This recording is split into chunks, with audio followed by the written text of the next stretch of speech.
Hey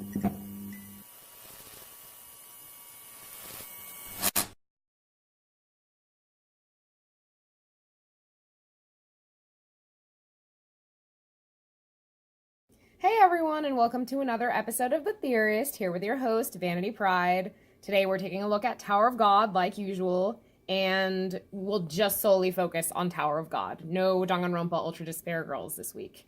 Well, I'll try and do a video later this week if I can. I'm almost done watching the playthrough, like 2 episodes away. But my best friend is also coming into town on Wednesday, and so I want to make the most of my time with her while she's here. And then, of course, Christmas is next week, followed by New Year's the following. So there will not be any videos those 2 weeks. I will be taking a break then, but I will see you guys in 2019. So this is the final video of 2018. Crazy. At least the final video for Tower of God. But anyway, we're taking a look at Season 2, Chapter 332, 44th Floor, Calavan, Part 6. So we're still in the Calavan arc, which makes a lot of sense, especially for this ending for this chapter. It's pretty wild. I'm pretty excited to talk about it. Before we do cover this chapter, though, I do want to, I guess, give a shout out to like all my commenters from the last video. So a lot of you pointed out to me that yes, Traveler was saved by Andrasi, which makes me happy because I actually like that guy. You know, we don't really know much about him, and he hasn't made as many appearances, I guess, you know, as more of the major characters, but he's still a cool dude. And then as one of you said, you know, maybe Andrasi saved him because he seems redeemable, unlike Yura and Rachel. So yeah, definitely, I hope he, you know, has a turnaround. We'll get to hear more of his backstory. And then, like, the whole Emily thing, like, I'm like, I want to know more about that. If we're ever going to get more of a backstory on that, I really like to know. But anyway, now we'll shift gears and go back over here to 332. So this chapter had showcased a lot of people and a lot of fights this time. So I'm kind of gonna choose the highlights for me and talk about those as opposed to talking about the whole chapter and doing a live read and all that. So we'll start with the first scene, which of course revolved around Jinsung and Calavan and Moshini as well. All right, so the thing that struck me the most is the flashback that Jinsung was having. You know, especially, you know, before he kicks that off. I mean, it's basically a recap from last chapter where he's like, oh, I don't think I'm going to live to see you again, which is really sad. I hope Jinsung survives, but who knows at this rate. So, you know, he's recalling a day where, you know, he's like, okay, we're done training to Bomb. And Bomb's like, no, please train me more. Like, I want to see Kun and Rock again. Like, I would rather die than never see them again. And so we'll go ahead and read the rest from here. Being all alone again scares me more than death. Please, make me stronger. Quickly. And then Jinsung says, all right, then let's do a bit more. And then the rest that follows is him in his thoughts. So he says here, to be honest, I wanted to say it right then. Loneliness scares me more than anything, too. Someone wanted to trap me in a prison of loneliness for thousands, millions of hours. So I'm using you to get revenge against him. But I just couldn't bring myself to say it. I'm sorry. So I'm just like, oh, like he wanted to apologize to Bomb. I'm like, oh, Jinsung, you have like such a big heart. I love it. So then this next part here, after the flashback, Jinsung is shouting out to BUN, ordering him to fire now. And so this anti-threat cyborg is aiming for the trio, right? Jinsung, Calavan, and Moshini. And then I looked back a few chapters, so 327 here is where, you know, Jinsung first appeared before Calavan, and he's like, oh, this is a Shinzu cannon I took from El Robina, the ultimate combat weapon against high rankers. As I'm sure you're well aware, El Robina is one of the deadliest anti-personal weapons in existence. Do you think your warship will be able to teleport after taking a direct hit from this?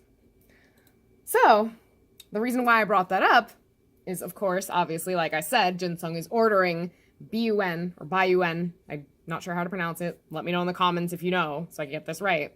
But he's ordering, basically, this anti-threat cyborg to take them out. You know, Again, I'm repeating myself. But anyway, I do want to save that for later on because I'll be talking about that a little bit toward the end of the review. So now we'll move on to the next scene that really struck me was, of course, Xianhee and Yuri's interactions. Of course, I feel like those interactions between the two of them, like, always strikes me every chapter because, you know, they do have a past together. I mean, Xianhee did train Yuri, right? And that's what helped Yuri become a princess. So basically for this part, I mean, Xianhee was reprimanding Yuri, like, oh, you don't follow the rules. Like, if you're gonna just rebel and do your own thing, you shouldn't be a princess. You should abandon your title. And so we'll touch base on Yuri's response in a little bit, but I do want to take a look at the flashback here as well. And it's really cool because we get to meet Yuri's grandma. We don't see her face entirely, but, you know, you can tell she was a beautiful woman. Maybe she's still alive. I'm not sure. But, yeah, and basically the grandma's telling her, like, oh, hey, if you ever fall in love with someone, you know you can't marry them. You know, your life will be in danger being a princess. You have to be willing to fight to the death for the sake of this hard family. Like, there's a lot involved, you know, a lot of responsibilities involved with having this title of princess. The grandma's like, you know, do you think you can handle it? And the grandma's like, oh yeah, like, no problem. You know, I have no choice but to accept my fate of becoming a princess, but I don't want to give up on the thing I do best. And that's destroying things, smashing things. You know, and she compares herself to her grandma, and it's really cute. And then I love this final part of her flashback where she says, so if I become one of Zahard's princesses and I feel like destroying those restrictions you told me about, I want to smash them all. Wouldn't that make me an amazing princess? Then people would really respect me. And then the grandma's like, huh, all right, if that's what you want. Bearing the pressure of being a princess requires some guts after all. So then back to normal time with Yuri facing off against Xianhee, and like Yuri just like lets out. Like, she's not holding back anymore. She even admitted to Xianhee a little later, like, oh, hey, like, it's not that I've gotten stronger. It's like, I've always been stronger than you. I just decided to go easy on you back then. And now she's just like so fed up with Xianhee, it seems. Because even at the beginning of their scene, she's like, oh, I can't stand listening to all this bullcrap. So it's like, Yuri's just like, nope, I'm not even gonna hold back anymore, like, fuck this. Alright, so like I said, back with Yuri here. Aren't princesses allowed to act however they want? Why do princesses need people's respect? Following someone else's orders is just a way of avoiding responsibility. In order for someone to be respected, at least they need to be able to judge whether something is just themselves. If you want a princess who just says, yes, sir, yes, ma'am, to every order like a pretty little doll, you'll have to look somewhere else. Because I'm different. And I just love that. Like, I love that she's letting her true self shine. She's not letting these restrictions or responsibilities that she should follow, like, get in her way or stop her. I really love that about her. So I'm glad we got to see that scene with her. So now we're going to jump to Bomb, Andrasi, a little bit of Caraccah here. So Caraccah's basically ordering Bomb to leave with Andrasi. Like, if you want to win this fight, you're better off just running away and you'll win the fight then. So Bomb, like I said, ends up listening, intends to leave with Andrasi, although I have a theory for that, I guess, in a little bit. But then he's facing off against Charlie and Elf Dude because those guys are tossing or throwing attacks their way. I mean, I guess they could be tossing something. I don't know. But, yeah, like I said, before I delve into that, I'm curious to know if Bomb actually did intend on heeding Caraccah's order of leaving, or if he was just kind of playing along, and then at, like, the very last second, he'd be like, oh, no, like, I can't run away like this. Like, I'm gonna fight. Because he did have that idea in mind last chapter, right? His idea of fusing the, Black March with the Thorn. And so, you know, I'm like, well, if he was just gonna leave, like, we would never have seen that happen. And it's like, it would have been so cool to see that happen. So, you know, that's why I'm like, maybe it was a ploy on Bomb's behalf to be like, okay, fine, I'll leave. But then it's like, nah, like, he's gonna defy Caraccah and still stick around to fight. But yeah, speaking of the fusion, it did work. And then the move that he used was hella powerful because it eventually evolves into an explosion. So let me find the name here real quick. It is called Black March Style Flare Wave Explosion.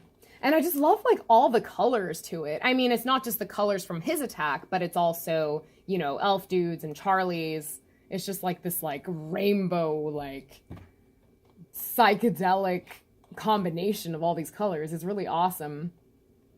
And then Charlie's like observing this, of course, and he's like, well, one hit from this and we're pretty much dead. And then, like I said, it eventually becomes an explosion. Oh, well, I see some fire there too. So maybe it's a mix of Evankel. Yeah, it might be it. It might be, maybe it's more from Evankel's end. Sorry, I'm just like now like starting to realize that.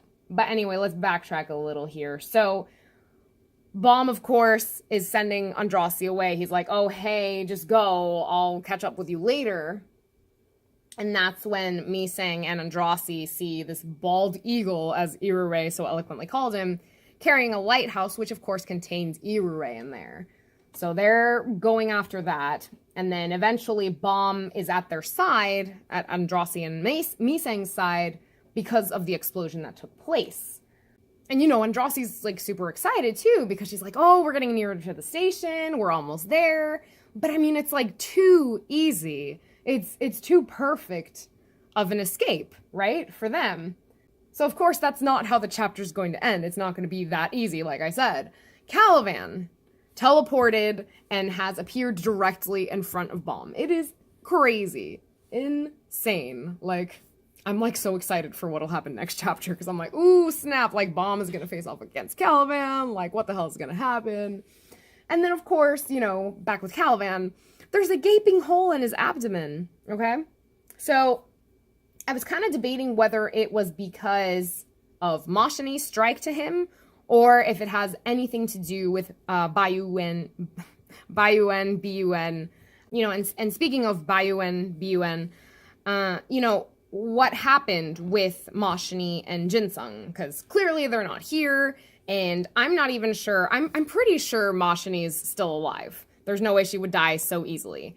But my question is whether she will eventually make her way over to this last station to kind of pick up where she left off with Calivan, you know, if she's really intending to take him out, you know, if that hole in his abdomen is as a result of her attack, rather than the Bayuen. And then, of course, you know, what happened with Jinsung? Did he really get himself killed? Or, you know, did he manage to escape? I don't think he would escape of his own accord. I feel that maybe Mashani was able to pull him away, and maybe she's tending to him. I don't know. I mean, we'll see what happens. Hopefully next chapter we find out what happens with them. But, yeah, more importantly, I guess, I mean, I want Jinsung and Mashani to be safe, but, I mean, more importantly, Baum's safety, because Calivan is a very dangerous and a very strong foe. And so we'll see what happens with those two next chapter. So that is pretty much it for the review. Like I said, I won't be seeing you guys for the next 2 weeks because of the holidays and stuff. But I will definitely see you guys in 2019. So thank you again for tuning in. Be sure to leave your comments and theories below, and I will catch you guys next time. Peace.